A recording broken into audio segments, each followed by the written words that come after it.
कदर से मारा जाएगा, संतोष रंग यादव की बेटी को इस कदर से मारा जाएगा, और आप बिरयानी खाइएगा बैठ करके। इसीलिए आपको हम सम्मान करते थे क्या? जिंदा उंदा है, जिंदा उंदा है? आपकी जमीन जीवित है या मर चुकी है? या आपके घर में भी ऐसा होता होगा तब आप ऐसा नजरअंदाज करना क्या?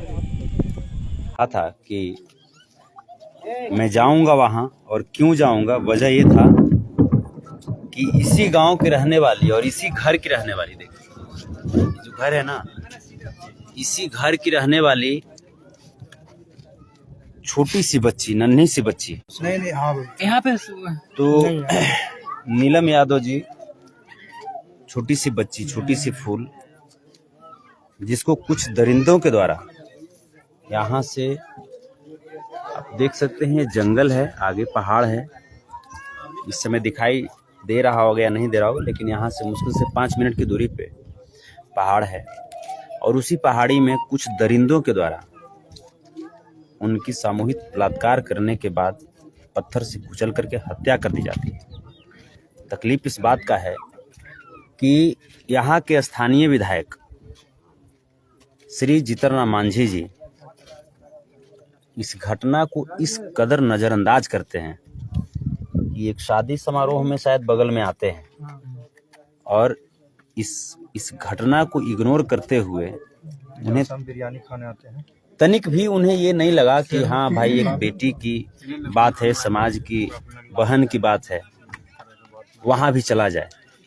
यहाँ पे बिल्कुल नहीं आए। वजह क्या है? क्योंकि इस घटना को अंजाम देने वाले जो लोग हैं, मेरा एक पर्सनल मेरा व्यू है, मेरा संदेह है कि आप देखते हैं कि नेता विधायक एक बर्थडे पार्टी में भी चले जाते हैं, किसी के यहाँ भेड़ बकरी अगर मर जाए उसमें भी चले जाते हैं, लेकिन इतनी बड़ी घटना, और सप्ताह में इस एरिया में तीसरी घटना है। जीतनराम मांझी जी पूर्व सीएम बिहार, उनके विधानसभा क्षेत्र की घटना है, ये सप्ताह की तीसरी घटना है, और जीतनराम मांझी जी बार बार इस घटना को इग्नोर करते हैं। मेरा मानना है कहीं ना कहीं इसमें किसी बड़े लोगों का हाथ है, किसी बड़े लोग के द्वारा साजिश की गई है कि समाज की बेटियों को, समाज की बहनों को इस प्रकार से शोषण करके उनके माता पिता, उनके समाज के मनोबल को तोड़ा जाए। कहीं ना कहीं मुझे लगता है, हालांकि 4 लोगों को गिरफ्तार किया गया है, लेकिन गिरफ्तार करना कोई बड़ी बात नहीं है। गिरफ्तार तो किसी को भी प्रशासन कर सकते हैं, ऐसा कानून में बना दिया गया है बिहार में, किसी को भी गिरफ्तार कर सकते हैं। मैटर आता है कि क्या आप गिरफ्तार करने के बाद स्पिरिट ट्रायल चला करके बहन नीलम यादव की आत्मा को सुकून दिला पाएंगे?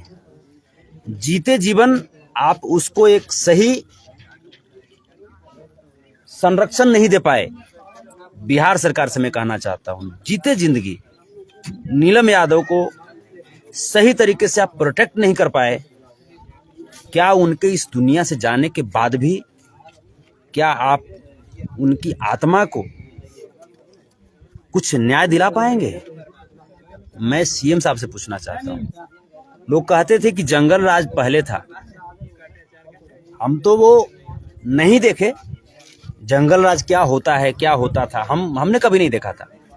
लेकिन आज इस बागपुर गांव में आकर के हमने देखा, जहां पे बहन नीलम यादव की हत्या की गई, उस जगह पे दिन में भी जाना बड़ा मुश्किल होगा। जी दिन में भी जाना बड़ा मुश्किल होगा, घनघोर जंगल, और उस जंगल में रात्रि में इस घर से उस बेटी को ले जाया जाता है। गांव बड़ा, ये कस्बा मुझे नजर आ रहा है, मैं आपको दिखाना मैं चाहता हूं, मैं आपको दिखा दूं।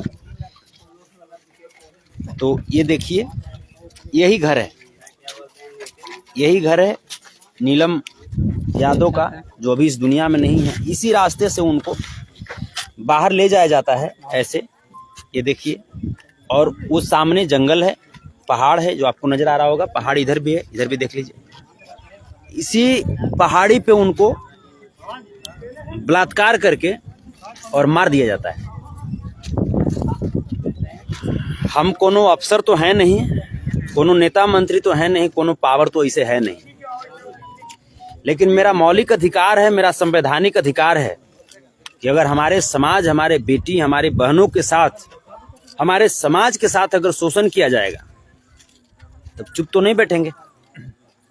और माननीय विधायक जी जीतनराम मांझी जी, मैं आपसे बात कर रहा हूँ डायरेक्ट, मैं आपसे मिलूंगा अभी आकर के आपके हाउस में, जो बड़का सा हाउस है ना आपका, मैं वहाँ पे आपसे आकर के मिलूंगा अभी।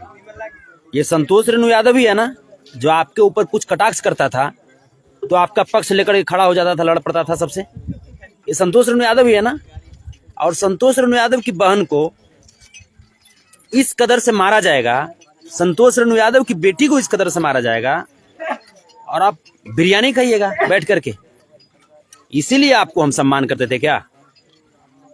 जिंदा उंदा है, जिंदा उंदा है, आपकी जमीर जीवित है या मर चुकी है? या आपके घर में भी ऐसा होता होगा तब आप ऐसा नजरअंदाज कर दिए क्या? आपकी ऐसी मानसिकता आई कहां से? बिहार के पूर्व मुख्यमंत्री हैं आप, हैं? आप बिहार के पूर्व मुख्यमंत्री न हैं?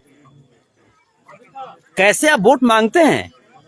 आप जैसे लोगों की वजह से बिहार कितना बदनाम हो रहा है, हमारा समाज कितना कलंकित हो रहा है, समाज की बेटियां, समाज की बहनों के आंखों में कितनी भय का माहौल पैदा हुआ है, ये कभी आपने सोचा?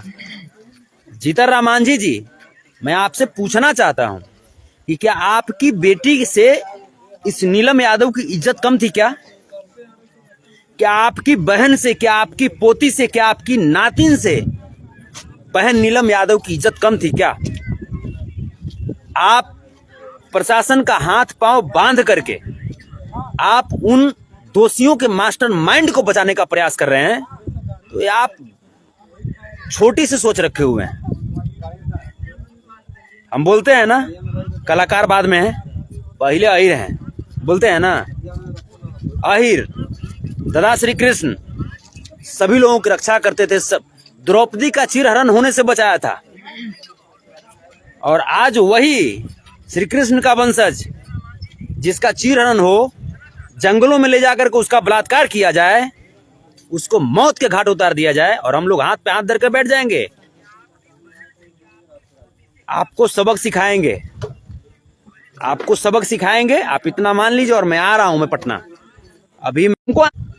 यहाँ पे आप विधायक हैं तो आपको ना आना सीधा जी है। यहाँ पे मैं पत्रकारों से मैं पूछना चाहता हूँ, बहुत सारे ऐसे पत्रकार हैं जिनको मैं बैठ नहीं देता हूँ, जो बड़े बड़े पत्रकार हैं, वो लोग बोलते हैं, आरोप लगाते हैं कि संतोष रेणु यादव बड़े पत्रकार को बैठ नहीं देता है, घमंडी हो गया है। हाँ, मैं हूँ घमंडी, कुछ उखाड़ लोगे, मैं हूँ घमंडी।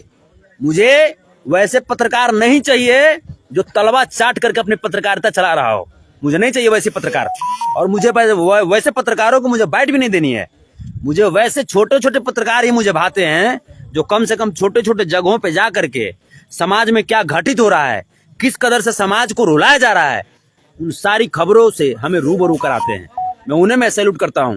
और जितने भी पत्रकार जो यहाँ पे, ये गया जिले का, आप थोड़ा सा आगे बढ़ेंगे, सिरघाटी से आगे बढ़ेंगे, अगर आप पटना से आ रहे हैं, गया से आ रहे हैं, तो गया से आप आगे बढ़ेंगे, सिरघाटी आएगा, सिरघाटी से आप आगे बढ़ेंगे, बांके बाजार आएगा, वहां से आगे बढ़ेंगे तो इमामगंज आएगा ना, इमामगंज से फिर मैगड़ा आएगा, और मैगड़ा से 8 किलोमीटर की दूरी पे डुमरिया प्रखंड के अंतर्गत ये बागपुर गांव है, मैगड़ा थाना अंतर्गत।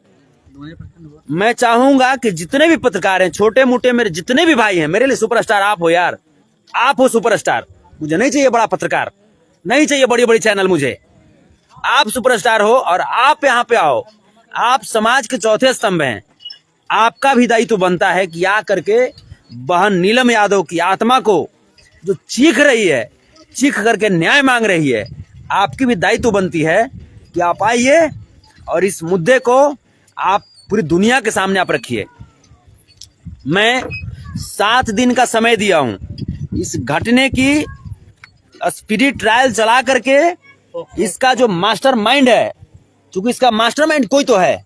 आखिर सप्ताह में तीसरा घटना है, इतना मंसूबा कैसे बढ़ गया, इतना हिम्मत कैसे हो गया? इसका जो मास्टरमाइंड है उसको गिरफ्तार करके उसे फांसी के फंदे तक पहुंचाया जाए, क्योंकि हम लोग न्यायपालिका पे भरोसा करने वाले लोग हैं, भरोसा है, संविधान पे भरोसा है, सब कुछ मानते हैं। उसके बावजूद यहाँ की प्रशासन, यहाँ के नेता लोग जिस प्रकार का माहौल बनाए हैं, ये कबूल नहीं है। और 7 दिन बाद मैं पुनः वापस आऊंगा। अगर इस पे कोई ठोस उचित कार्रवाई नहीं हुई, उचित दिशा में अगर ये कार्रवाई नहीं चली, तो 7 दिन बाद मैं वापस आऊंगा और 7 दिन बाद मैं एसपी साहब के आवास का घेराव कर लूंगा। इसके लिए चाहे आप लोग मुझे गोली मार दीजिए, इसके लिए चाहे आप लोग मुझे कानून के बंधन में बांध करके जेल में डाल दीजिए, मुझे फर्क नहीं पड़ता। मुझे जेल में रहना पसंद है, लेकिन मैं जेल से बाहर रहूं, मैं 2 रोटी खाऊं, मैं जिंदा रहूं और मेरी बेटी बहनों का इस कदर से बलात्कार करके मौत के घाट उतारा जाए, ये मुझे मंजूर नहीं है, ये मुझे मंजूर नहीं है। मैं आ रहा हूं पटना और जीतनराम मांझी जी, मैं आपसे मिलूंगा इस मुद्दे को लेकर के। आप वहां हमें जवाब दीजिएगा और मैं पत्रकारों के साथ मिलूंगा। मैं समाज के चौथे स्तंभ को साथ लेकर के आऊंगा और मैं आपसे बात करूंगा। अगर आप में हिम्मत होगा, अगर आप बिल्कुल एक न्याय प्रिय इंसान हैं, बिल्कुल अगर आपके अंदर मानवता होगी, तो आप, चूंकि आप माननीय हैं, आप ताकतवर व्यक्ति हैं, संविधान में आपको एक पद दिया गया है। पद किसके बदौलत मिला? इन्हीं पब्लिक की बदौलत ना। क्या आपको वोट देने में क्या इस बागपुर गांव के महिलाओं का योगदान नहीं होगा? क्या इस बागपुर गांव के गार्जियनों का योगदान नहीं होगा? तो आपको इसीलिए वोट दिया गया था, इसीलिए आपको वोट मिला था कि आप जैसे यहाँ से वोट लेकर के चले जाइए, वहां पे बैठ जाइए विधायक फ्लैट में, एमएलए फ्लैट में, वहां बिरयानी आप खाइए और यहाँ की बेटी रोएगी, यहाँ की बेटी जैसे बेमौत मरेगी, तो आपको बढ़िया से रहने देंगे? नीतीश कुमार जी, मैं आपसे भी कहना चाहता हूं, अपने आप को सुशासन बाबू का तमगा जो लटका करके बैठे हैं ना, ये आपका सुशासन यही है क्या? आपका सुशासन यही है कि यहाँ की बेटियों को मार दिया जाता है, उस पर तेजाब छिड़क जाता है, तेजाब छिड़का जाता है ना?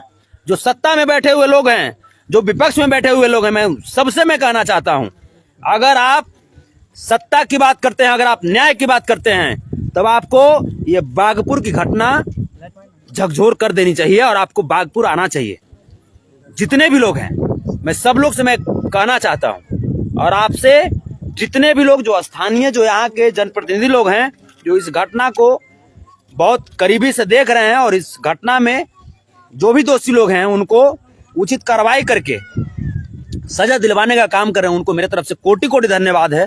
तमाम मीडिया बंधुओं का, यहाँ के ग्रामीणों का मेरे तरफ से कोटि कोटि धन्यवाद है। आप ऐसे ही जागे रहिए, सजा मिलेगी। दोषी जो भी हो, जिस भी समाज से हो, जिस भी जात से हो, जिस भी धर्म से हो, सजा मिलेगी, सजा मिलेगी।